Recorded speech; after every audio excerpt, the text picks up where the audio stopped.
মঙ্গলবার উত্তরপ্রদেশের প্রয়াগরাজের পুলিশ শিক্ষার্থীদের ধরপাকড় শুরু করে, কারণ তারা রেলওয়ের নিয়োগ পরীক্ষায় ওঠা অনিয়মের অভিযোগে বিক্ষোভ করছিল।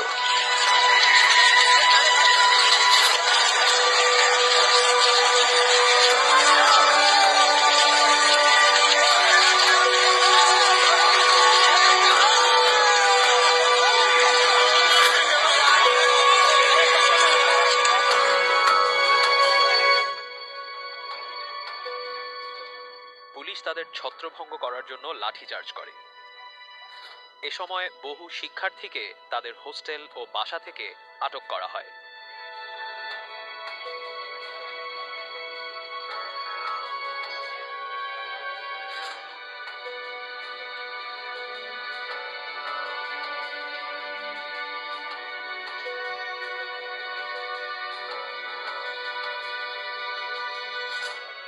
শিক্ষার্থীরা রেল লাইন অবরোধ করে বিক্ষোভ করায় প্রয়াগরাজ রেল স্টেশনে ট্রেন চলাচল ব্যাহত হয়।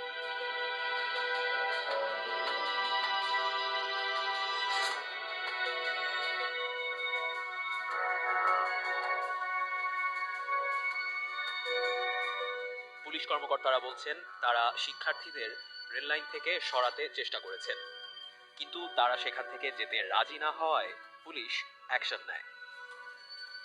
कुछ बगाड़ा साइड के जो एनी बेसेंट के एरिया के कुछ लाज में रहने वाले लड़के एकाएक जो है सड़कों की संख्या में सड़क पर आगे रेलवे ट्रैक पर, और वहाँ पे इन्होंने रेलवे लाइन पे आकर के रेलवे ट्रेन को रोकने का प्रयास किया।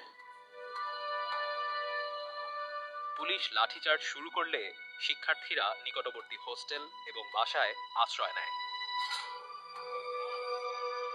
তখন পুলিশ সেসব হোস্টেলে অভিযান চালায় এবং বিক্ষোভকারী কয়েকজন শিক্ষার্থীকে আটক করে।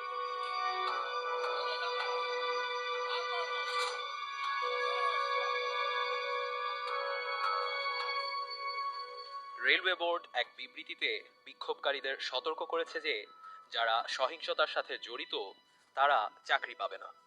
তারা আরও বলেছে যে রেলওয়ে রিক্রুটমেন্ট বোর্ড সর্বোচ্চ ন্যায়পরায়ণতার সাথে স্বচ্ছ ও সুষ্ঠু নিয়োগ প্রক্রিয়া পরিচালনা করতে প্রতিশ্রুতিবদ্ধ।